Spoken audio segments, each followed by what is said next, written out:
Hey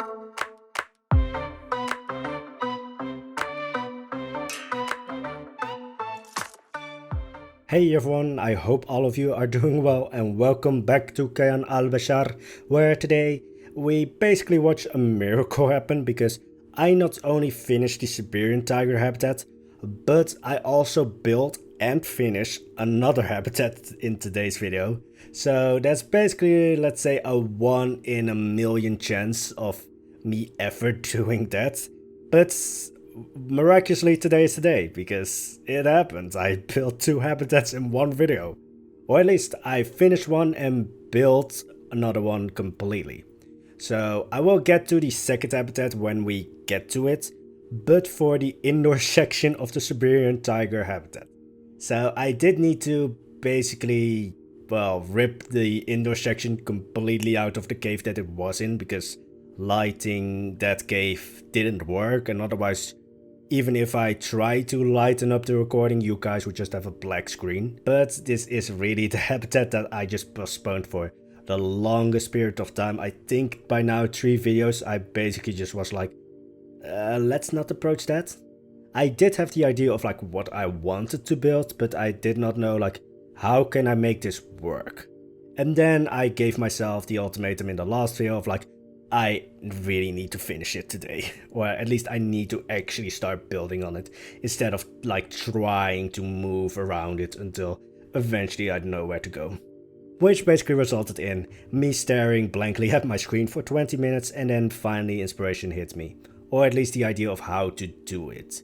So I do have to say that, yeah, the first idea of the indoor section was a harem, because I wanted a private area for the tigers, or what I would call the Jinn, but then they are morphed into tigers, but game's sake they are the Siberian Tigers.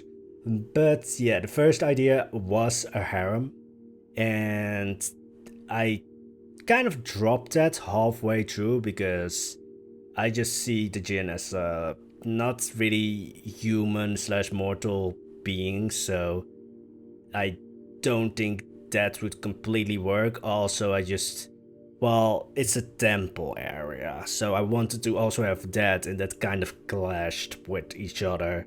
So in the end, I did keep some parts of like that harem-like feel.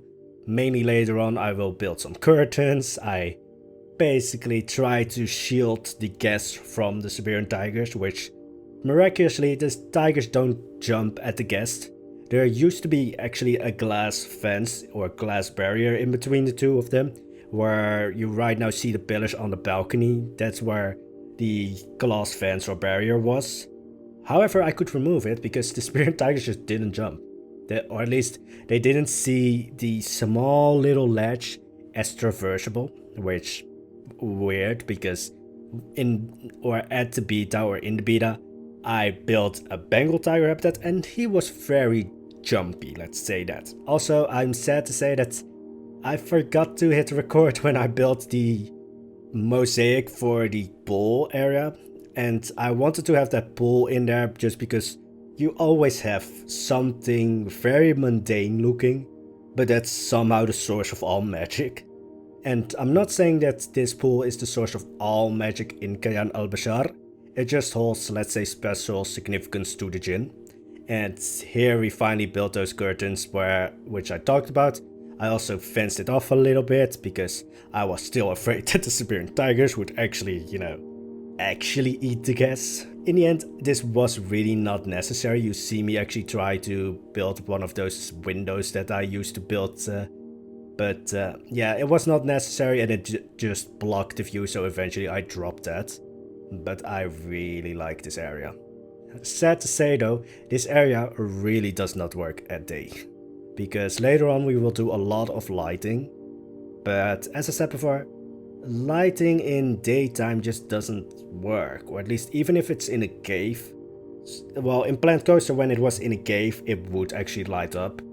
I don't know the mechanics behind that because I don't know anything about like game design and such, or coding and such. But yeah, they don't do that in Plant Zoo, or at least not in the cave that the indoor section of the Siberian Tigers is in. So at daytime, this cave is still complete darkness. But at night, it really looks special. Also, it really still looks like you need to sacrifice your first child to get entrance to it. That works. Also, the first idea was actually for the lighting to build candles, just like candles spread around, kind of like you sometimes now I think still see at churches where they have like that entire bench full of candles or candles that you can light up for. I don't know if you have to pay money for it, but they usually have those benches full of candles, and I never really touch those, but yeah, the only real source of fire we have today is those torches from the Arctic pack. Also, if you ever see any, well, animal notifications, don't watch them, they are fine. However, I do have to say that this is probably not a very animal-friendly habitat, or at least indoor section, because there's just open flames, and yeah, I'm just waiting for one of the Siberian tigers to not really pay attention and suddenly have a torch at the end of still. So yeah, not the most animal-friendly habitat, but I do have to say it does look amazing. It really still looks like it's some kind of holy place to dig in, although I have actually built something that makes the temple and the village kind of like look a little bit more like enemies, I would say. But I sadly don't build it on screen because I'm still unsure on how I needed to do that. I think I will actually rip it out because I now have a new idea on how to do it. But yeah, I really just love all the fires. I constantly go back and forth because it's just like the torch or the Arctic torch just sticks out of the ground just that little bit, and then I need to change it, or the fire goes through the brazier, or well, basically it's a pot, but let's just call it a brazier. But yeah, sometimes it just wasn't like just a slight bit off, like the fire or embers were just closely or just really just through the actual brazier. But eventually I did make it work. Also, how many times can I say brazier or just in 1 minute? Probably a lot of times. I haven't said Kayan Al-Bashar a lot of times this video, which is remarkable. I mean, this entire video is just a miracle. Because again, 2 habitats. I really am still amazed by that. But in a way, like, even though it's not supposed to look like a harem, I still have that kind of feel with it, just because it, I don't know, it just gives that feel. Maybe it's because of the fire that light up the very red curtains, but yeah, I still have that feel of like a harem. Also, I did want to make it even more mystical by having a lot of incense burners. Speech today is also kind of gone, but that's actually normal. But I wanted to have those incense burners, but here again, day, night just fucks it up, because at night it looks amazing, because then that smoke effect isn't as, well, white or bright or very seeable. But at daytime it basically just makes the entire room fill up with smoke, or at least the smoke is just completely white. It's not like, let's say, grayish or darkish or blackish. It's just white, as you can see now.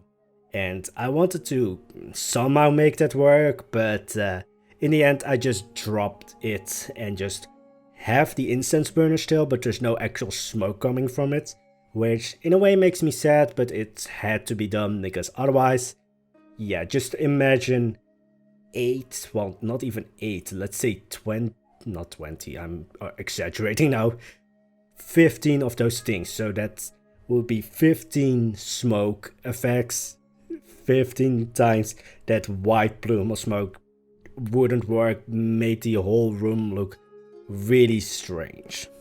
But yeah, this is another thing of like, let's hide those torches, because sadly we don't have those torches loose.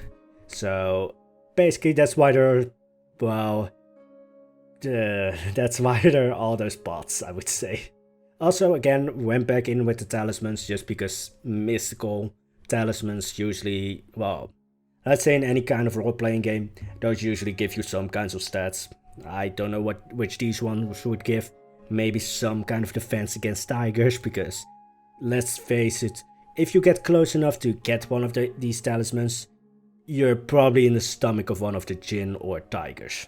I really love how everything here came together, even though this was like the most postponed builds. And then I finally put it back into the mountain, because as I said, so far I've been building off-site, because you can sort of see it already, but the inside is just complete darkness at daytime. At nighttime it looks perfect.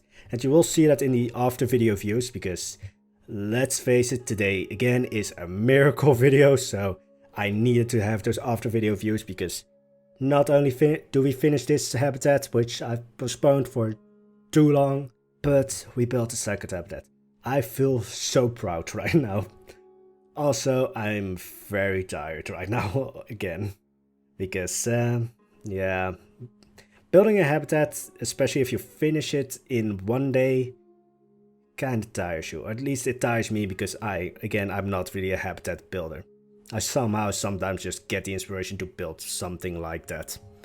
But for the outside area, or at least area that connects the indoor section of the Siberian Tiger Habitat to their actual garden/outside area, I did not want to put as much emphasis on this area, just because, well, we have the main entrance of the temple, which is huge and just you can see almost from everywhere in the Mirage Mountains.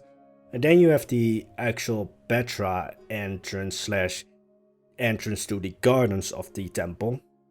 And then you have this, or at least then you have this area, and so this one is in between those two gigantic pieces.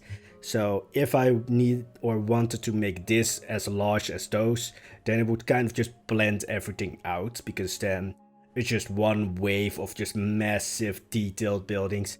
And by keeping this one a little bit more simple, like it's only a few pillars, I actually reused the gate or the portcullis from the gate of the temple. But by keeping this one a little bit more simple, it actually makes the other two parts shine a little bit better even. Just because it's just like, you look at one, you look at the other, and there's not something in the middle distracting you from those two. But in the end, I kind of went a little bit crazy with all the, well, foliage, because I wanted to have a little bit of like a Garden of Eden-like feel, or a fantasy or paradise-like feel, so that like in between the outdoor section and the indoor section of their tiger habitat, I wanted to have it so that it's like a bit of like the mystic from the inside collides with the, well, actual gardens that real kind of feel from the outside, and then just bam, paradise for some reason. So I actually later on placed two of those pink trees, or I used them as almond trees, but I think they're some kind of lotus tree, something like that. I rarely use plants in Plant Zoo for their actual, well, use, or at least I use plants just because they look good in a certain area, not because they are supposed to be in a certain area. So I think we have a lot of plants from, well, Asia and Africa actually, but also a lot from South America. So yeah, I'm using plants just how they look and where they look good, instead of like, oh, this plant is actually supposed to grow in this area. No, this plant looks good in this area. Let's not waste time on what the plant actually is. So there's a lot of like, actually the most you will see that is actually in the flowers, because I just take all of those from everywhere. I'm still sad that we can't recolor the flowers, because that would be amazing. But now to the second habitat, because yeah, that happened. So for the second habitat, it lies right in between the temple and the village. It's somewhat the kind of the island that was left in between, and I was planning on removing it, but then I thought like, I can make this to make like the farm area a little bit larger, because that's one thing when I look at games or like fantasy like games, let's say Skyrim, there's never enough farmlands to sustain the cities that are in those games.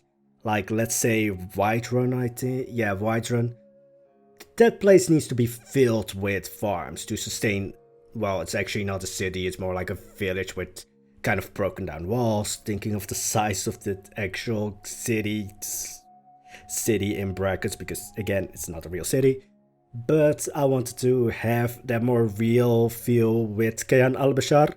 However, I'm going to go run into issues later when we actually build the city of Kayan Al-Bashar, because right now we are building at Karshanik, and I did, I think, write down in one of the comments on the previous video how to spell it, but I wanted to have this island as a little bit more farmlands to sustain the village, and also to have like crops to be sent to Kayan Al-Bashar, because I do think that this village is sort of autonomous from Kayan Al-Bashar, but it's still under like the jurisdiction of Kayan Al-Bashar as like the city area, and not the actual city itself, because city areas are usually a lot larger than the actual cities. But I thought like, alright, I want to do something with this island. I don't want it to just be another farmland with just like no real thing happening there. So I thought, I can try something here. I wanted to make this kind of like suspended like bridge. And I did build that. Sadly, off screen you will see it to the, well, now at the bottom, but you will see it as the bridge leading onto the island. But then I thought like, suspended bridge, maybe not the most stable, especially thinking of like the Mirage Mountains is probably not the most calm place when it comes to, let's say, winds. So I had a little bit more structural things needed. Also, funnily enough, because this is actually going to be a Red Panda habitat. Surprise, surprise. However, I'm going to go more into that later. But surprisingly, these pandas, or at least actually every climber, doesn't climb the Arctic beams. They're classified as non-climbable, even though they're supposedly or probably supposed to be climbable, because, well, most beams are climbable by the animals, but the Arctic beams aren't. So I got a free pass by building this, because I did imagine that like let's say if you put any kind of monkey in here, I really thought like, oh, he's going to climb here without any effort. But the pieces are classified as non-climbable, so the animals can't climb on them. So this is one place where the actual game makes building easier, because it's classified as non-climbable, so the animals don't see it as a climbable area and don't escape. So that was fun. But also, this I think gave me the biggest nightmare. Well, not nightmare, but just I had spent so much time on this area, because I wanted to, as I said, have that farm-like feel, and I wanted to have like tomato plants, which I tried to build, and I think that kind of worked. But then I was just like, what can I do with the rest of the area? Because I want to have like that small patchwork of fields instead of huge, vast, open fields, because I just think it's more interesting, and also seeing the reference time period that I used is more realistic, because back then, you know, those huge fields were just not really a thing. They were usually just patchworks of smaller / medium-sized fields. But here, these fields are really actually tiny. But I really like that it looks like that, just because it allows me to have more diversity in all the types of crops. So that's not just one field full of, let's say, carrot plants. But anyway, so here you will see the biggest struggle of today's video, which is these orange trees, because I wanted to have them here. I have no idea where to place them, because this was really just because as I said, this is a Red Panda habitat, so I needed space for the animals to climb, but I didn't want to build an entire climbing area, so yeah, it was a little bit tricky to actually make climbable areas for them without making, well, let's just say that entire climbable thing that we usually build or see in zoos. So I tried to have as many trees in there as possible. Sadly, however, these orange trees just didn't seem to work in the area I wanted it to, so later on I do move them to a different area, and funnily enough, the red pandas just followed. Like they just gather around these trees for some reason. They really like the area surrounding the orange trees, although I've never seen one climb them. Think it's a good thing that we kept the orange trees, but it's kind of weird that even though the red pandas don't use them, they still gather around them. But beyond the orange trees, I did put a few other type of crops in there, mainly let's say potato / carrot plants, because well, I wanted to also just have other types of plants here, just because I didn't want to have an entire island filled with orange trees and tomato plants. However, as I said before, we are going to move those orange trees from their current position to more to the back. I don't know why the red pandas really love them, because they don't use them. So the field that I built now is gone, because that's the place where the orange trees are going to go. Which is kind of weird, but I will do most of like that house building and all of the other things, because on the place of the orange trees is going to be a house, because of reasons you will see later. But I did build that off screen. But now for the sleep area for the red pandas, because this is a farmland, or at least that's what I try to make it look like. So to have, let's say, a cave system or something that looks very, well, you have those realistic like animal shelters that they use in actual zoos, but I didn't want to do that because Kayan Al-Bashar isn't a zoo, it's basically a realm more likely. So I went back and looked at Marinari's chicken coop. No, I'm not placing the red pandas in a chicken coop. I just wanted to have something kind of similar to that in like size wise and how it kind of looks. Although I still say it's not a chicken coop. It's a red panda house. Somewhat. So I basically built one version of this and then placed one on the house you will see in the after video views, where it's basically the highest point in the entire habitat, or at least the entire habitat that's usable by the red pandas, because I do place those huge pine trees on the other end of the habitat, because, well, this is an island that crosses between the village and the more forested rural area to the west, I think. I mean, I say it's west because the temple is to the north of the village in my mind. The sun in-game might say something different, but I make the rules here. Yeah, it's not a chicken coop, but I was inspired by it. I built one, as I said, on a house, the other one on the cliffs on the other side of the habitat, because I found out that red pandas actually, make their homes sometimes in rock crevices. So I thought like, alright, maybe these red pandas are used by the farmers to, let's say, kill mice and such, or insects, or any kind of pest, and in return they get like a steady amount of food.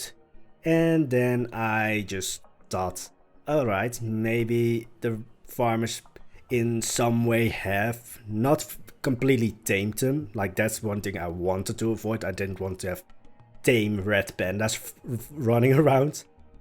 But in the end, I think this is one of the best habitats so far. Actually, I think it's even better than the Siberian Tiger Habitat. Not because of the red pandas, because the red pandas are actually more of a necessity more than that I wanted to have them here. I actually wanted to have, let's say, otters or Arctic foxes or something like that. Something small in here. Not necessarily red pandas, because the story of like the red pandas being used as basically pest killers is kind of a stretch, because red pandas don't really like people. They like people, or they can somewhat friendly interact with them, but you most likely see them a little bit more in the forest in their natural habitats. But yeah, I really actually wanted to have Arctic foxes or otters in here, but we don't really have a lot of smaller animals that can kind of survive in the temperatures of the Mirage Mountains. The red pandas were a necessity, but I really liked the habitat in the end. I originally thought like, oh, I'm going to make like a temporary habitat, so for when we ever get like other small animals that can live here, that I could basically replace the red pandas with them. But I've veered away from that just because how much I really like the habitat now. But anyway, that's going to be it for today's video. I hope you enjoyed it. There's actually going to be a lot in the after video views that I didn't show you, mostly foliage, because we all know that foliage can take quite a while. So you will see the full red panda habitat in there and the full indoor section of the Siberian Tiger Habitat in there. But for the next video, which is going to be on Wednesday, we are either going to tackle the snow leopard habitat, or we will wait and I will first do the rest of this area on screen instead of doing that off screen. But anyways, I hope all of you have an amazing day. Bye bye.